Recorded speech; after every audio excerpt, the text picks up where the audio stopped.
Most food and drink brands are wasting money on influencer marketing, and that's sending out free products, hoping for a post, and wondering why it doesn't turn into sales.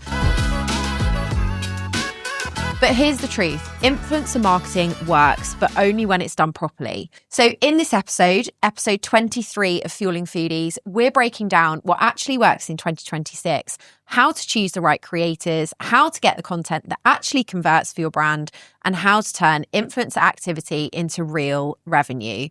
I am joined by my fantastic team, which feels like a really long time. I know, we're back. It's been a while. God. So welcome back. I feel rusty. Thanks, I guess. Yeah. I can't believe we're 23 episodes in. It's wild, isn't it? It is crazy. We are over a year. I was going to say, happy 1 year anniversary to this podcast. Oh, it's so exciting.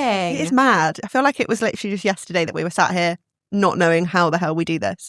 We still don't really know, but Freeballing. Can you remember when I came in and I was like, I want to start a podcast, and I remember both of your faces just like being like, for God's sake. It was probably in Q4 that you mentioned it as well. Yeah, and it's My one of those best ideas times that we just go, okay. Not now. We'll see when it comes to fruition. And here we are. In a year in. A year later, 23 episodes, and we've got loads more to come. Well, there we go. So exciting. So, influencer marketing, we're going to talk about it. We're going to dig into it. There's lots to cover. It's a very controversial subject, I think, especially when it comes to digital marketing. When we think about the brands that we work with, small to medium size, founder-led, sit in food and drink, where does influencer marketing slot into their marketing mix?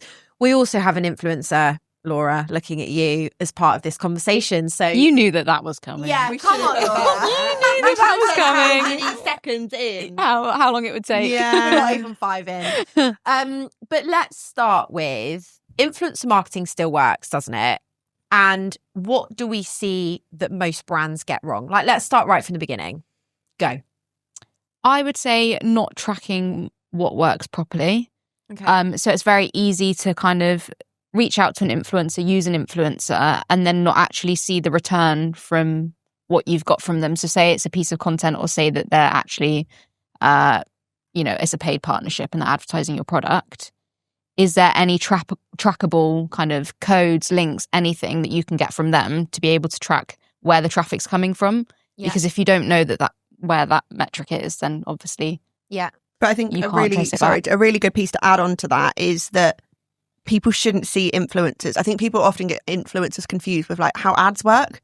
So ads, you see a direct return on investment. Influencers, you don't. You can Not give all them the a time. trackable link, but you don't necessarily see a return on investment. But that isn't a bad thing. And I They're think often you building the don't, foundation. as a consumer, you don't often buy directly from what you might have seen from an influencer, but it's the word of mouth, and it's a having- touch point that someone sees that's like more natural than an ad. I'm just going to unpick that slightly, because there's some really good points in there that I think our listeners will take massive value from. So let's just go back a step. When you say trackable links, codes, break that down a little bit. So affiliate links, UTM codes, anything like that you can provide the influencer.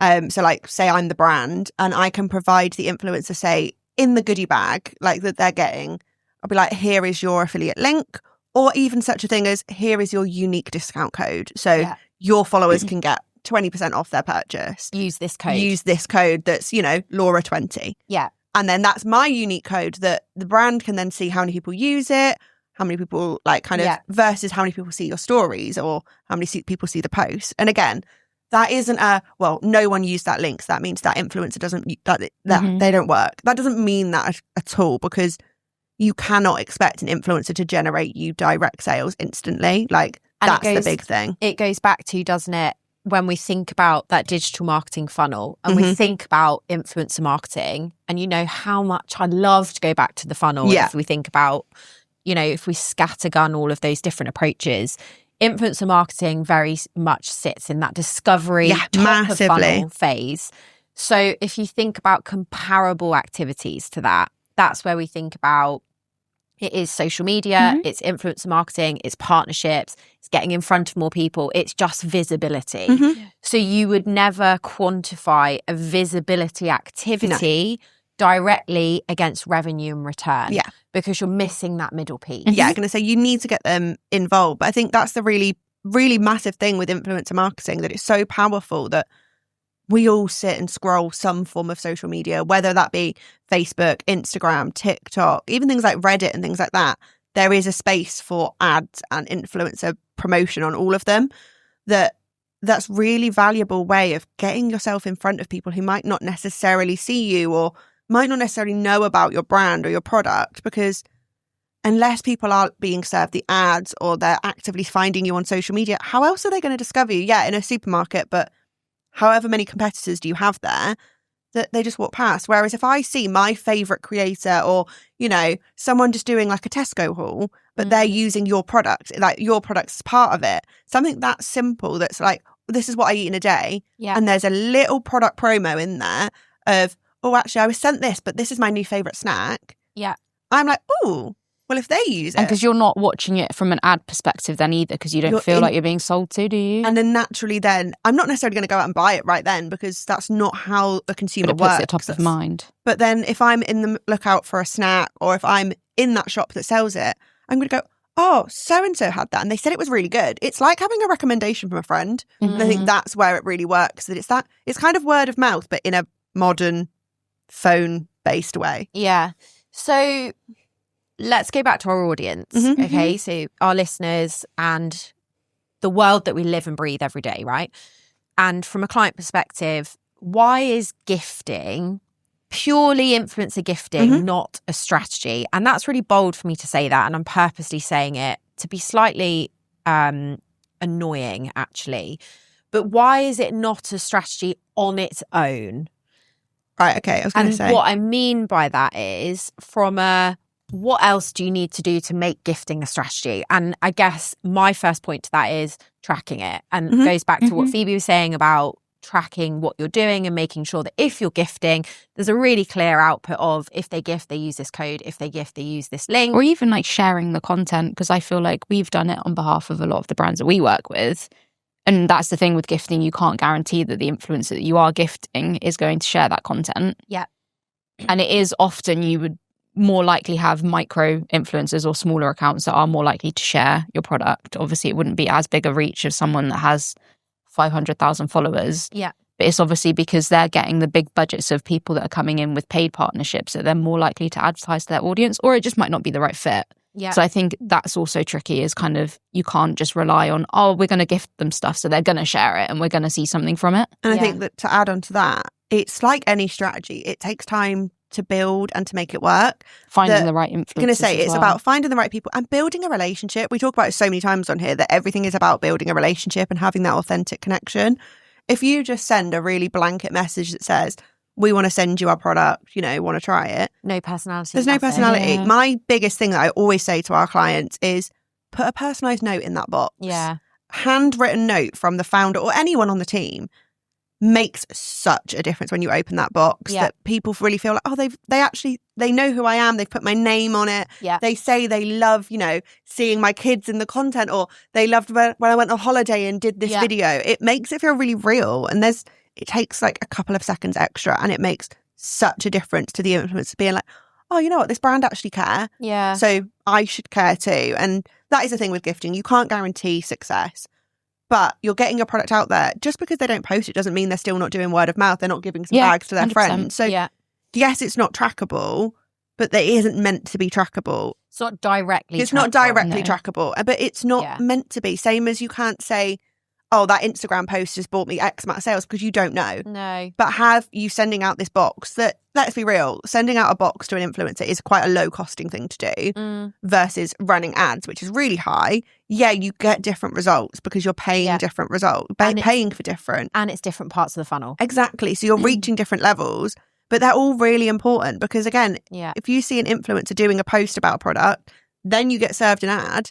Yeah. You're more likely to click that ad because you know about the product already. And as a team, we all have different skill sets. And I feel like in this episode, we could put a line between you two and me, because we always have conversations, don't we, around influencer marketing, social media, and when you're a small brand with limited budget, where do I spend that budget? And that's why that's why I know this episode is really important, because it is one of the conversational topics or lines that a client first comes to me and says, we've been gifting these things to these influencers and we've not had anything back. So then that's when we would flip the foundations, if you like, and we would break down, okay, so what other activities are you doing?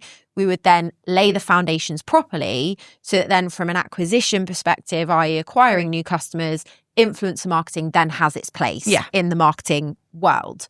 Where we see influencer marketing doesn't work is when it's just done in silo on its own and there's nothing else backing it up.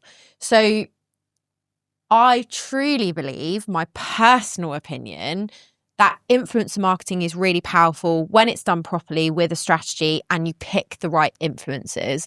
Where I truly believe it doesn't work is when the foundations of digital aren't set properly and you're solely just relying on influence marketing. Yeah, and I think that falls with every part of the funnel, really. Yeah. If you're just doing one, you are falling short. Yeah. 100%. And that's so important that if you're just doing socials but you're not doing ads and email, something's going to slip. It's all or nothing, but I think that there's priorities within that, obviously. And I think influencer marketing, it doesn't need to be the first thing you do. Do I think it helps really well to start a brand, launch a new product, or key seasonal times? Yeah, I think it's exciting, really, isn't it? Because it's the thing that people are like, even from an influencer perspective, people would be like, oh, this is new and I get to be the first to try it. Yeah, think like, it's not like a new thing that small brands do. Think of like huge brands that send out. I've seen influencers that have someone turn up at their door with deliveries. Like, God, I'd love that. Imagine, it would be incredible. And I'm not saying that, we're expecting all brands to do that, but that's the level of like how the excitement can be. Like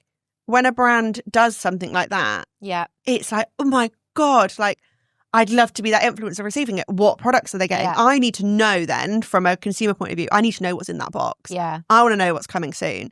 And then I'm not necessarily going to buy it as soon as it's out. Like, that's not the way I'm going to shop it.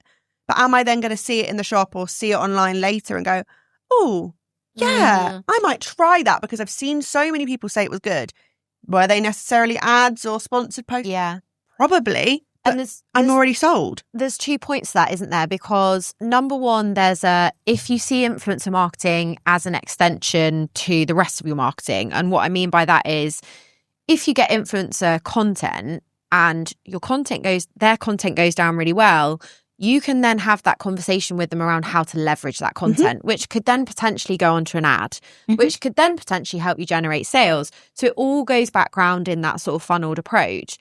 But also the flip side to that is we live and breathe food and drink. We live and breathe the industry and niche that we sit in. We're so passionate about it, which means that we as an agency have so many influencers already at our fingertips that we've worked with before, that we know do great content. And the majority of these people are micro influencers. And they are the ones that we see are that sort of sweet spot. And we'll talk about what that sweet spot properly looks like in a minute.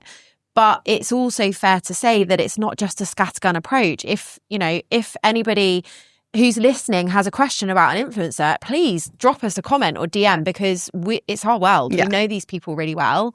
But let's just go into how to pick the right influencer, because that is a bit of a minefield. It's a minefield. And I think starting off really simple, in Devon, there is so many food and drink influencers. Like, we're in the best place. We're in the best place, and there is so many. You can literally type in certain words like Devon, food. I think I might become a food influencer. What do you think? Honestly, it would be a dream. In Devon, honestly, my partner says to me all the time, like, can you just do food? Because like, and then you get invited to go to so many restaurants. I know. It's like, maybe it's a dream. Should we set up another little profile and start? I mean, I have already got contacts to get some places. Did have a PR meal. Can we be a +1, +2? Nice. Oh yeah, oh yeah, yeah. Can you just make sure it's a team effort, because everything I invite you to, it's a team thing. Oh wow, one way going on here. I know, isn't there? Right. So, right influencers. Right. Like I said, again, if you're in Devon, say you're a restaurant, for example, that's what you're looking for. You're looking for local people, local foodies, and don't just go foodies. I think that's really important to say that. Yeah, okay. If you're a food brand who's looking to, reach more foodie people, yeah, great. But everyone eats food. That's the benefit of having a food and drink brand or hospitality venue. Everyone wants it and everyone will use it in some way, shape or form. So is it fair to say you're saying relevance of the influencer over how many followers they've got? Massively. 100%. I think that's a real big thought now that, oh my God, I need to have the biggest influencer because they've got thousands and thousands of followers, so they're going to do great. Their reach is huge. Yeah, their reach is huge, but what's their engagement rate? That's because the higher your follower, the lower your engagement rate. That's just a natural statistic. If you've got a really high following and a massive engagement rate, amazing, you're winning at life. But a rule of thumb, your engagement rate will sit lower because it naturally will. You're never going to reach all of your audience. So that smaller audience who are really, really invested in this influencer who has got, let's say, 15,000 followers, which is still classed as a micro-influencer, they're so invested in what this person's doing that they buy into everything they say. They trust their recommendations. So actually, yes, okay, I'm sending it to a smaller person, like a smaller audience, but is that audience more engaged? Yes. Yeah. I saw something last week and it was a statistic along 80% of consumers are more likely to trust a micro-influencer over a macro-influencer because you've got that level of trust. Mm-hmm. Yeah. And that's huge, isn't it? And that takes me into my next question, Phoebe. You've just set the scene so nicely. Macro-influencers and micro-influencers, what are we seeing in the industry right now? What's performing best? So if I was a founder, do I go macro or do I go micro? I would say you do want a mix, but don't forget the low-hanging fruit of the micro-influencers because it's often that more engaged audience of like a more personal basis, because I think you don't as much with a larger creator or a larger influencer get as much kind of one-on-one feel with them. A lot of them will have management and stuff and it's like you know that they're kind of going to do a lot of ads and they're going to do a lot of like paid partnerships. So I think as an audience and as a consumer with those larger influencers, you kind of expect that kind of content from them. So you kind of tune out from it a little bit because you know, not that you're being sold to necessarily, but it's more likely to come from them. And it feels more genuine coming from a smaller influencer because, like you've said before, it feels like you're getting a recommendation from a friend. I think that's, as much as I agree with that, don't dismiss the macro influencers as well. There's like you said, there's a place for both. You want to reach both. And that's where having that genuine connection with them really helps, of sending the personalised box, making it really authentic, making sure that if you're going for a macro influencer, it's someone who you genuinely believe in and someone who you think will genuinely believe in your product. So how can your product help them, for example? How can your product fit into their life that they might use it? Yeah, it won't be a dedicated feed post about your product. Like, let's be real, they probably get paid thousands, which actually, not probably, they definitely get paid thousands to do paid posts that have a place on their feed. Whereas that's not coming for free. If they're doing a chatty story and they're, I don't know, feeding their kid some snacks and they go, oh, I actually was sent these really useful snacks the other day, and they're doing it without even thinking about it because they're actually, it's fitted into their life. So if you think your product could fit into someone's life really seamlessly, I think there's still a place to send it that it could still really, really fit in and become more natural. That even the influencer doesn't realise they're actually promoting you. So I think in a roundup of the points that we've just spoken about, it's don't pick an influencer based on a spreadsheet number. Or their following, or... Which means their followers, they're, all of those things that are vanity, if you like, and actually be more specific and be more relevant with who you're picking. Yeah, find your audience. Think of who you want your consumer to be, and you want your influencers to be the same. Yeah. Because their audience is equally going to be your audience in a way. Yeah. And again, goes back to, and I cannot stress enough, if you're at the point where, with your brand and your marketing, you can use and you have the luxury of doing influencer marketing, make sure the rest of your marketing is holding up what you're doing. Don't expect this to do all the heavy lifting because it won't. No, it absolutely won't. And it will just drop off a cliff. So make sure that if you are doing influence marketing, they're tracked, they're using a code. Make sure when they go to your website, there's pop-ups triggering. Yeah. There's email marketing going on in the background. Make sure that loyalty is happening as well. And it might be that you send a dedicated campaign to everybody, an email campaign to everybody who's used Laura 10 or whatever the code might be, and really personalize and acknowledge how they've come into the brand. Yeah. Whether that's from the founder, whether the founder goes, I see that, you've got Laura, you've used Laura's code. I'm really grateful that you're here. This is what we want to tell you about. Like, make it really authentic. So the second part to influencer marketing is UGC, which is what we call user-generated content. Yeah. So why does UGC work? It's a really broad statement. It works because of everything we've gone about influencer marketing. It's that recommendation from a friend. It's not some real, glossy ad that's cost thousands upon thousands of pounds. It's real. Yeah, okay. Now the truth is UGC actually does cost a fair bit nowadays because it is a real thing. Yeah. But it's not as expensive as a full-blown marketed campaign ad.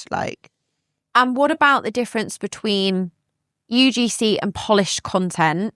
Is there still space for both? Yeah, 100%.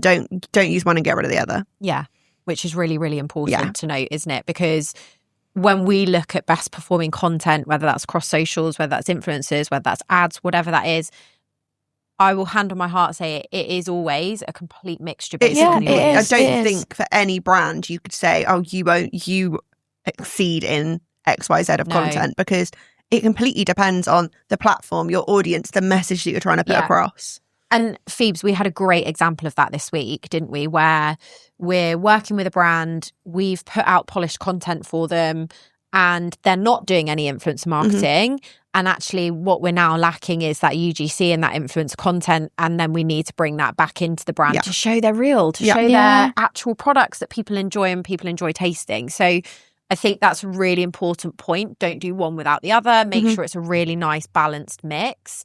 So what about, how do you brief an influencer? Like if they were doing a story post for you, if they were doing a grid post for you, this is like the unknown that's never spoken about as well, may I add.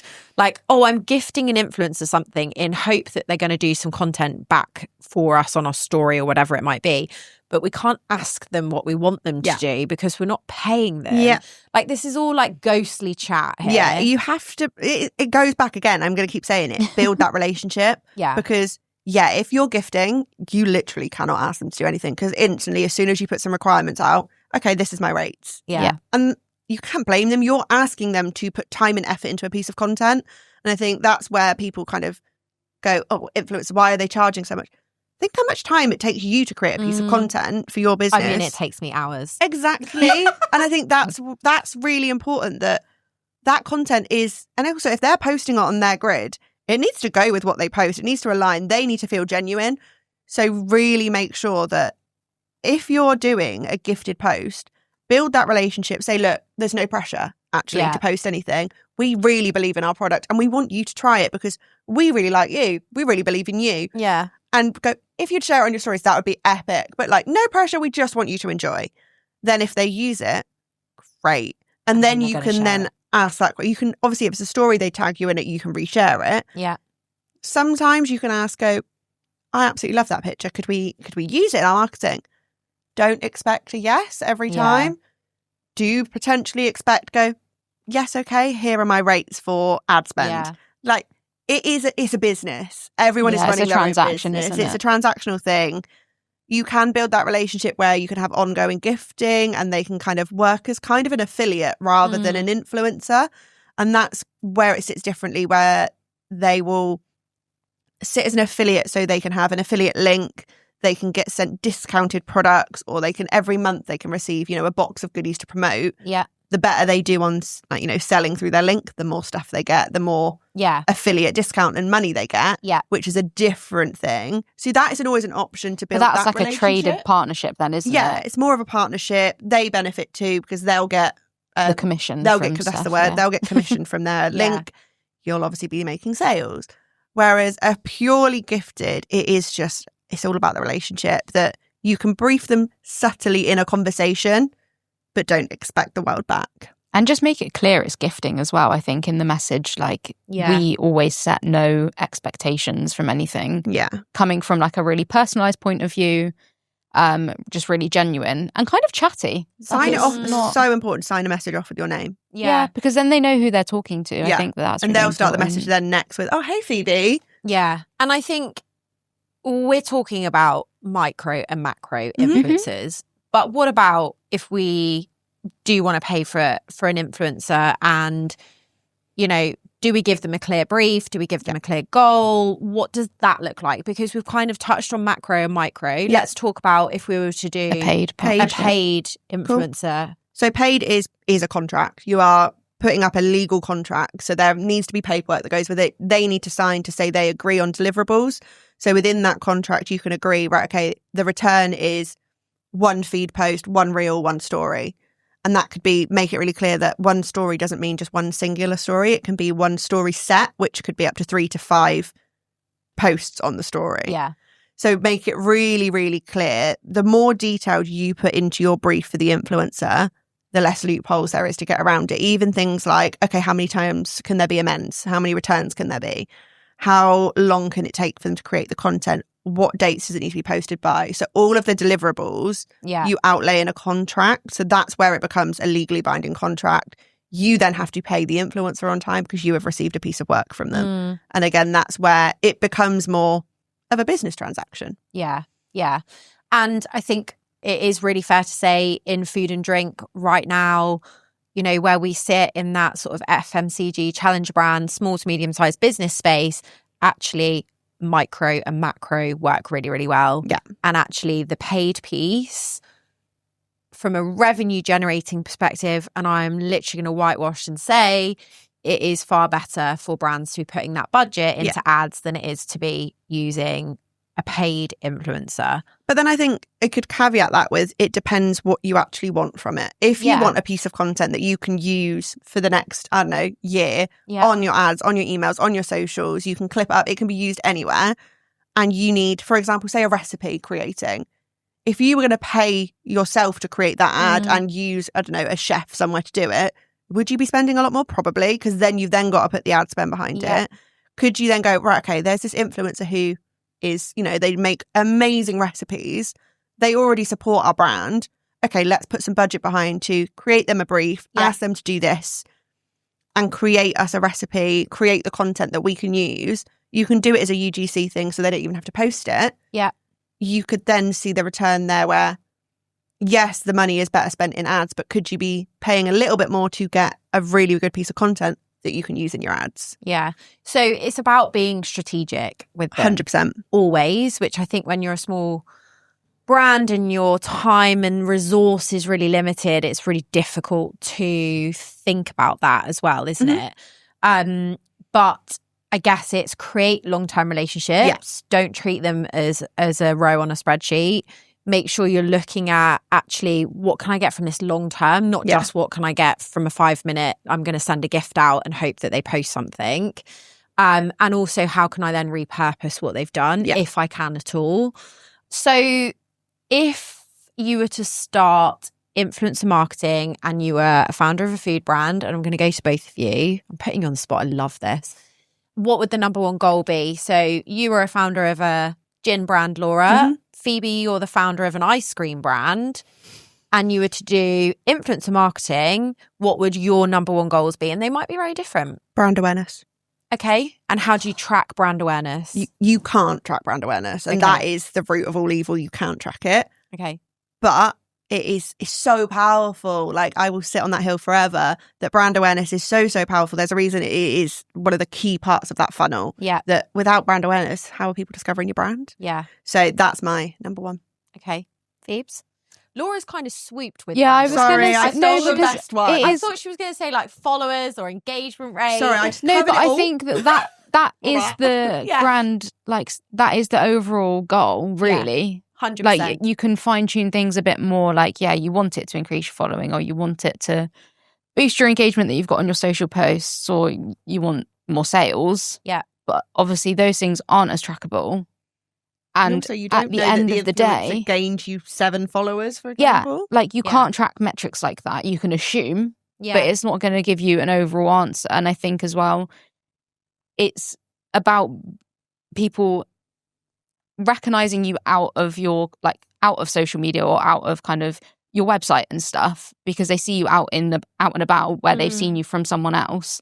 And it is just a recommendation. Like, I don't think that there is any other overall aim for it, if that makes sense. Question. Go on. What would yours be? Because I feel like yours would be very different. Yeah, to I feel us. like you like vanity metrics, don't you? No, mine would be yours sales. would be sales, but you can't track it. But yeah, that's the thing. So mine would be, I would never do an influencer partnership unless they had a code and it was a sales-driven campaign. But then what if they didn't get any sales from it? Would you just fuming. Would you absolutely fuming? So on a gifted campaign, you'd be really annoyed if an influencer didn't get any sales. No, I wouldn't. But you get my point, hey? I always try and drive things back to sales. But then that's what you could say, that we are still driving things back to sales with brand awareness. Yeah. Whereas I would want hardcore sales. See, that's where you don't love and then I don't feel like I would want to be, I feel like I'd be more likely as a consumer to buy from something through brand awareness or like seeing someone that I've seen 100%. Enjoying it, rather than being like, oh, they've got a 10% off code, but then I could just sign up to their email and also get a 10% off code. Exactly. And this is why we're such a fantastic team that we are, because we surround ourselves different opinions. With such different opinions, with all different skill sets. And it's really important that you balance that when you're a founder. And different shopping habits, which we find out every episode. I am a sucker for influencer marketing.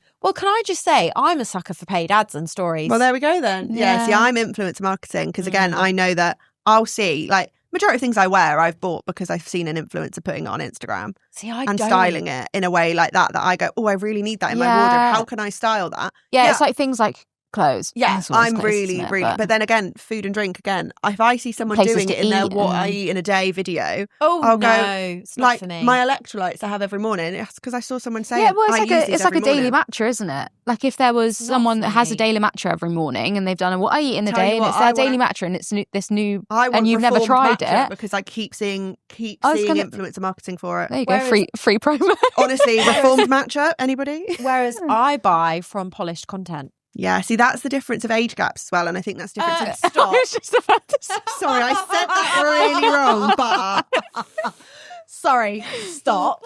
I am in my early 30s. But there is a line here of under 30s. Just. I think the line is TikTok users, non-TikTok user. Millennials and Gen Z. That is what it is. You're on the cusp, I aren't am you? a Gen Z. You're a millennial. No, I'm not. Cusp. I am not.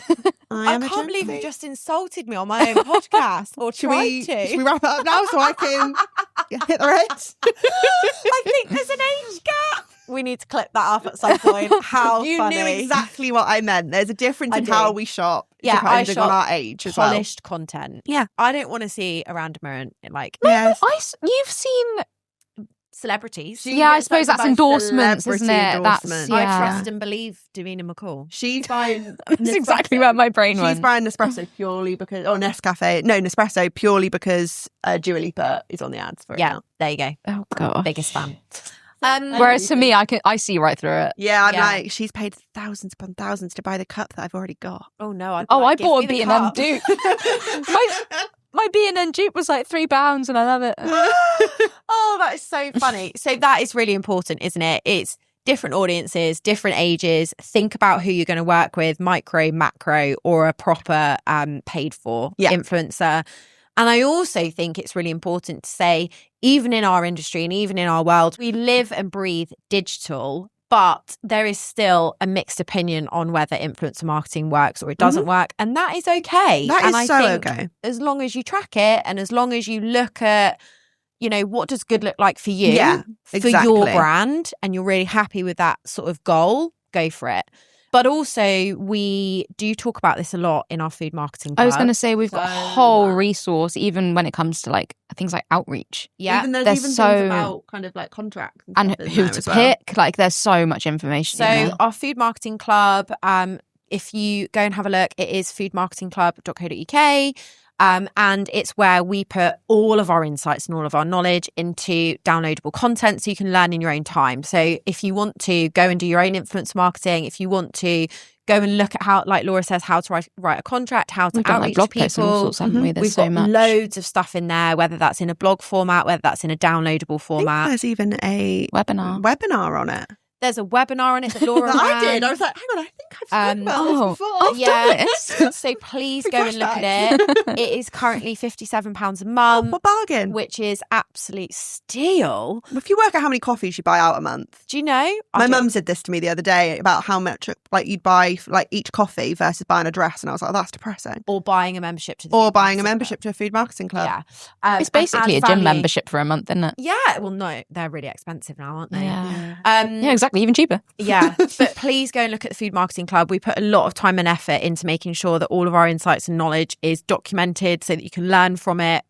And also we keep adding to it as well. It's now becoming this little hub of so much that even we go back to. I was going to say, I think it's been really since useful. like summer 2024. Like there is so much content to just go back and look at. We forget about that. We've actually documented this. This is really useful. Yeah. And we know it and it's still useful. And if you're anything like me, I probably will leave this episode, go into the Food Marketing Club and start looking at influencer marketing resources so I can upskill Would you myself. say that this is, then we've influenced people? I think you've influenced me. I mean, you are an influencer. I told you were an influencer. I'm so good at my job.